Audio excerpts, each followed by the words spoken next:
अर्थपूर्ण कहानी की। बात पाकिस्तान की, जहां आजादी का 80वां जश्न मनाया जा रहा है, लेकिन 69 साल बीत जाने के बाद भी पाकिस्तान अलग अलग मोर्चों पर आज भी सुलग रहा है।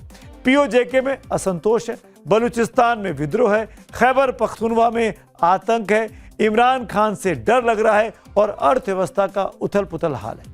लेकिन निशाना फिर भी भारत पर साधा जा रहा है। आज पाकिस्तान में सवाल सिर्फ सरकार का नहीं, सवाल सिर्फ अर्थव्यवस्था का नहीं है, सवाल पाकिस्तान के वजूद, उसके सिस्टम और उसकी तथाकथित आजादी पर है।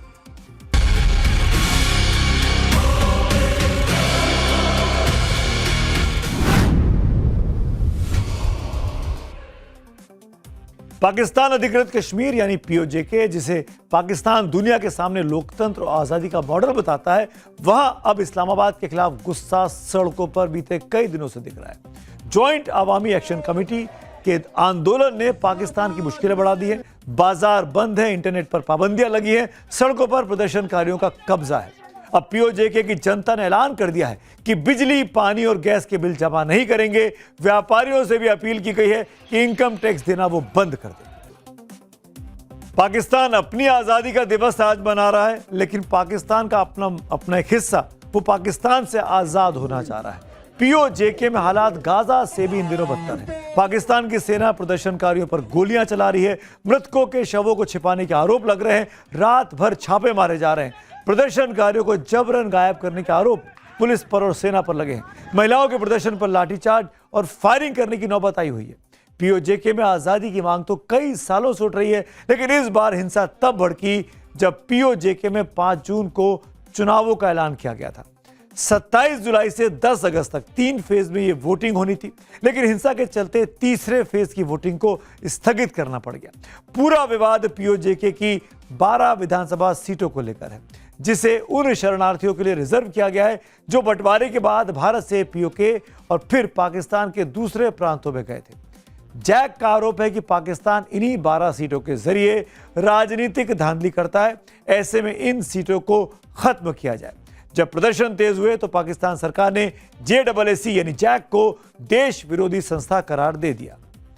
अब जैक ने पाकिस्तान की सेना से पीओजेके को खाली करने की मांग कर दी है। दरअसल जैक 13 अगस्त 1948 को संयुक्त राष्ट्र में भारत पाकिस्तान कमीशन के ऐतिहासिक रेगुलेशन का हवाला दे रही है, जिसमें लिखा गया है पाकिस्तानी सेना और पाकिस्तानी नागरिकों को पीओके खाली करना होगा और संयुक्त राष्ट्र के कमीशन के साथ भारतीय सेना पाकिस्तानी बॉर्डर पर तैनात होगी, जिसके बाद पीओके और जम्मू कश्मीर में जनमत संग्रह करवाया जाएगा। लेकिन आज 79 साल के बाद भी पाकिस्तानी सेना ने पीओजेके खाली नहीं किया है। पीओजेके तो कभी भी पाकिस्तान का हिस्सा नहीं रहा। ऐसे में वहां की जनता अगर आजादी की मांग कर रही है तो कोई बड़ा आश्चर्य नहीं है।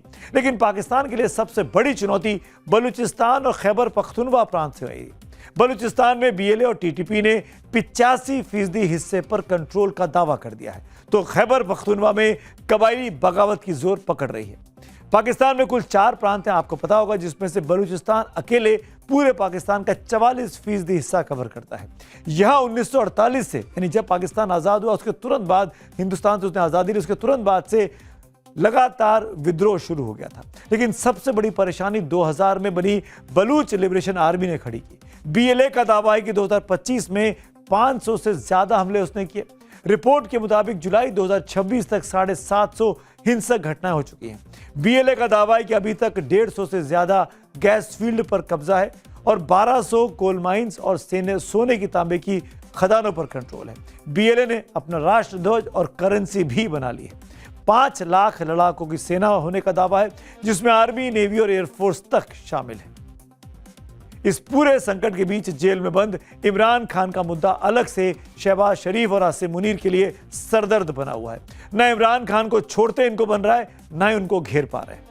अब एक बार फिर यह दावा किया गया है कि जेल में इमरान खान की मौत की खबर है या उनकी जान को बहुत बड़ा खतरा है, जिसके बाद उनकी पार्टी पीटीआई ने चेतावनी दी कि 20 लाख लोग अब सड़कों पर उतरेंगे और 27 तारीख को इस्लामाबाद तक लॉन्ग मार्च निकाला जाएगा। शहबाज शरीफ को डर है कि अगर इस बार पाकिस्तान में बड़ा प्रदर्शन हुआ तो उनकी सत्ता पर खतरा मंडरा रहा है, और अगर ऐसा होता है तो पाकिस्तान में एक बार फिर इतिहास दोहराया जाएगा और पाकिस्तान एक बार फिर सैन्य शासन की तरफ जा सकता है। और अब आज शहबाज शरीफ ने अपने घर के संकट का जवाब एक बार फिर भारत की तरफ देखकर तलाशना शुरू किया है।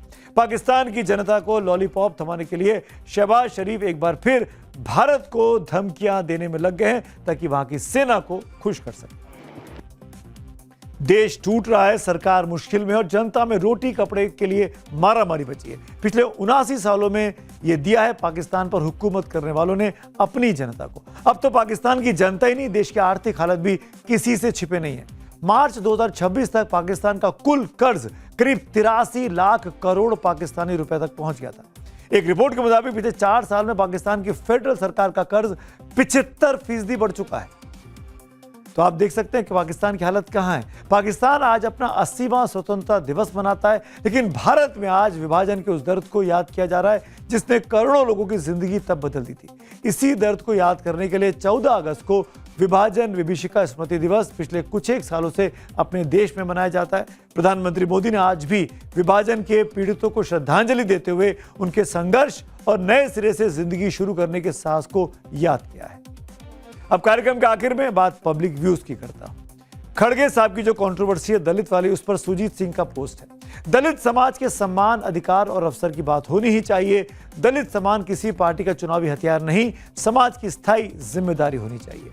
एक और पब्लिक व्यू है मनन मिश्रा बीसीआई वाली कंट्रोवर्सी पर राघव कृष्णा का, छात्रों ने सीजीआई का अपमान नहीं किया। यह बात जस्टिस सूर्यकांत का बयान भी दर्शाता है। बीसीआई ने बेवजह ही नए विवाद को जन्म दे दिया है। तो आज मेरे साथ इतना ही। अब आपसे मुलाकात होगी कल शाम को, तब तक के लिए शुभ रात्रि। इतनी सियासत शायद ही देखने को मिलती। बात करते हैं आज की अगली कहानी की। अक्सर कहा जाता है डोंट बी जजमेंटल, यानी किसी के बारे में तुरंत राय मत बनाइए, लेकिन आज आपको राय बनानी होगी। स्क्रीन पर एक तरफ देश के चीफ जस्टिस सूर्यकांत साहब की तस्वीर है और दूसरी तरफ बार काउंसिल ऑफ इंडिया यानी बीसीआई के बॉस मनन कुमार मिश्रा की, जो कि राज्यसभा के सांसद भी हैं। ये मिश्रा साहब हैं और ये सूर्यकांत साहब हैं। इन दोनों के ठीक बीचों बीच बड़े बड़े अक्षरों में लिखा है जजमेंटल। और हमने ये टेक्स्ट इसलिए लिखा है क्योंकि जब न्याय के सबसे बड़े मंदिर से 14 साल पुरानी कुर्सी का अहंकार टकराता है तो हिसाब तो मांगना पड़ता है। देश की प्रतिष्ठित लॉ यूनिवर्सिटी नालसार, आपने नाम सुना होगा, national academy of legal studies and research, जो कि हैदराबाद में स्थित है, उनके छात्रों का करियर बर्बाद करने की धमकी आखिरकार बीसीआई को भारी पड़ गई। अब हम भेदेंगे अहंकार का यही चक्रव्यूह, ध्यान से देखिए।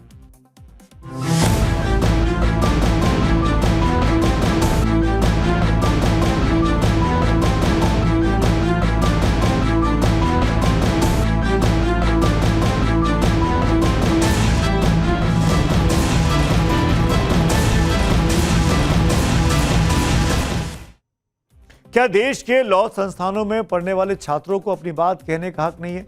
क्या वकीलों के लीगल एजुकेशन और देश की सर्वोच्च स्थित जो संस्था है बार काउंसिल ऑफ इंडिया एक तानाशाही संगठन बनकर काम कर रही है?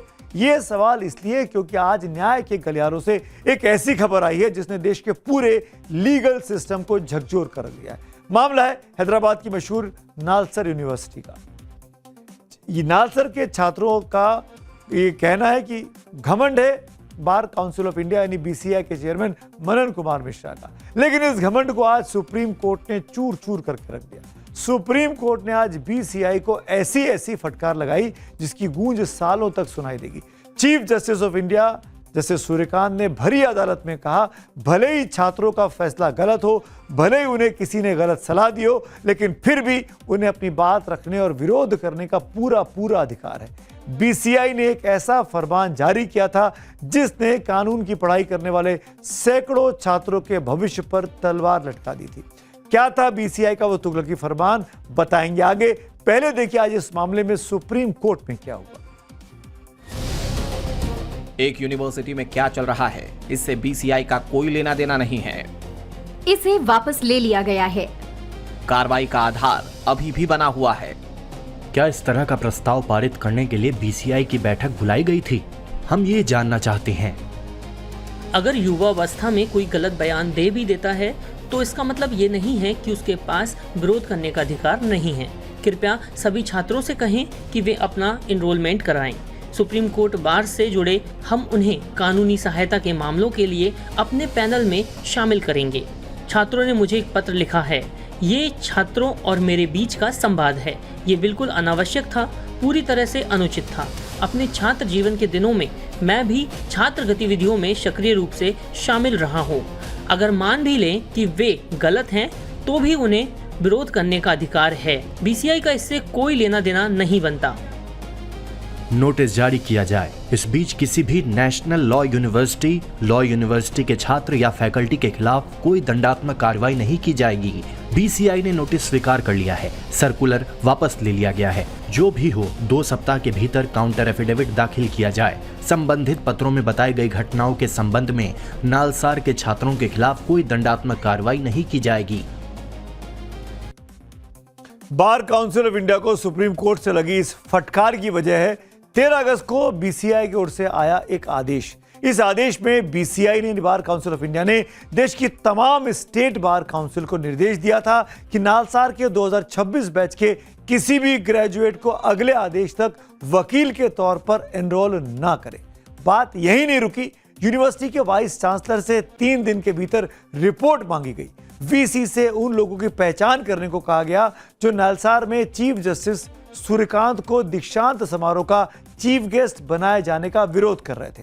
आदेश जारी होने के कुछ ही घंटों के बाद या कहिए कुछ ही मिनटों के बाद जैसे ही बवाल बढ़ा, बीसीआई को बार काउंसिल ऑफ इंडिया को बैकफुट पर आना पड़ा। यानी बार काउंसिल यानी मनन कुमार मिश्रा जो कि राज्यसभा के सांसद हैं, जिस संस्था ने देश की नामी लॉ यूनिवर्सिटी के छात्रों का करियर बर्बाद करने की धमकी दी थी, वो अचानक सफाई देने के मोड में आ गई। अब आपको एक चिट्ठी दिखाता हूं। यही वो चिट्ठी है बीसीआई के चेयरमैन मनन कुमार मिश्रा के दस्तखत वाली। इस चिट्ठी में अब ये कहा गया कि 2026 बैच के ज्यादातर छात्र तो निर्दोष हैं। कुछ शिक्षकों और बाहरी लोगों ने उन्हें भड़काया है। इसके बाद बीसीआई ने छात्रों को एनरोल होने की अनुमति अब दे दी है। लेकिन सवाल यह है कि बिना सोचे समझे इतना बड़ा फरमान जारी करने की हिम्मत मनन मिश्रा के बीसीआई में कहां से आई थी। पूरे मामले में बीसीआई के कामकाज के तौर तरीकों पर सिर्फ सुप्रीम कोर्ट ने नहीं बल्कि सुप्रीम कोर्ट बार एसोसिएशन ने भी बहुत ही कड़ी आपत्ति जताई थी। एससीबीए के अध्यक्ष विकास सिंह ने इसे गैर कानूनी और मनमाना बताया है। BCI chairman is behaving like the BCI is his personal property. When he issues an order or issues a letter or issues a direction, he does not even refer to under which provision of the act or the regulation he is making such kind of an order. BCI doesn't have some overarching power as if he's the Shahenshah of the advocacy regulation in this country. He is merely a statutory body. I don't know how he is continuing for more than 12 years. एक बात और स्पष्ट कर दूं, विकास सिंह इनको भी आप सुन रहे थे, ये कांग्रेस पार्टी से जुड़े वकील हैं और मनन कुमार मिश्रा जिनको राज्यसभा में अभी मनोनीत किया गया वो भारतीय जनता पार्टी से जुड़े रहे। पूरी बात समझाता हूं। इस पूरी पिक्चर के सबसे बड़े विलेन बनकर जो उभरे हैं, चीफ जस्टिस की भाषा में बात करूं, जिस तरह से टोका सूर्यकांत साहब ने, वो है मनन कुमार मिश्रा, बीसीआई के चेयरमैन है। वही मनन मिश्रा जो पिछले करीब 14 सालों से बीसीआई के बॉस की कुर्सी पर बैठे हैं। बार काउंसिल ऑफ इंडिया ही देश के सभी वकीलों को कोर्ट में दलील देने का लाइसेंस देती है। उसी बीसीआई के चेयरमैन है मिश्रा साहब। साथ ही बीजेपी के वक्त में राज्यसभा में इनको मनोनीत किया गया है। मनन मिश्रा के दस्तखत से ही जारी बीसीआई के एक आदेश से पूरा विवाद खड़ा हुआ है और अब उनकी क्लास लगा रही है कॉकरोच जनता पार्टी। सीजेपी के संस्थापक अभिजीत दीपके और सह संयोजक सौरभ दास ने मनन कुमार मिश्रा से वो तीखे सवाल पूछे हैं जिनका जवाब देते अब उनको नहीं बन रहा है।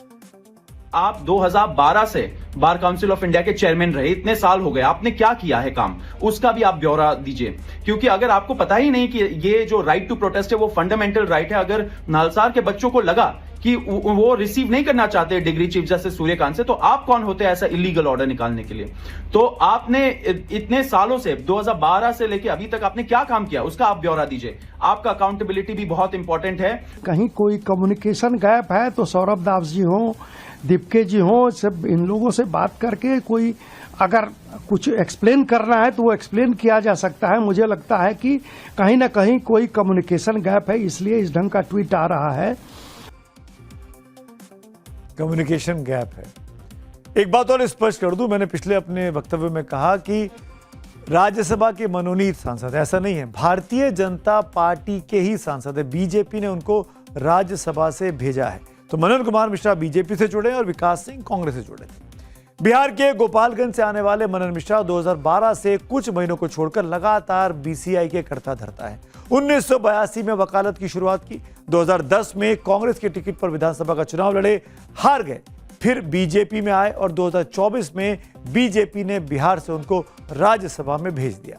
लेकिन इस विवाद के बाद बीजेपी के नेता ही सीनियर एडवोकेट मनन मिश्रा साहब को संविधान में मिली अभिव्यक्ति की आजादी के अधिकार का ज्ञान पढ़ा रहे हैं।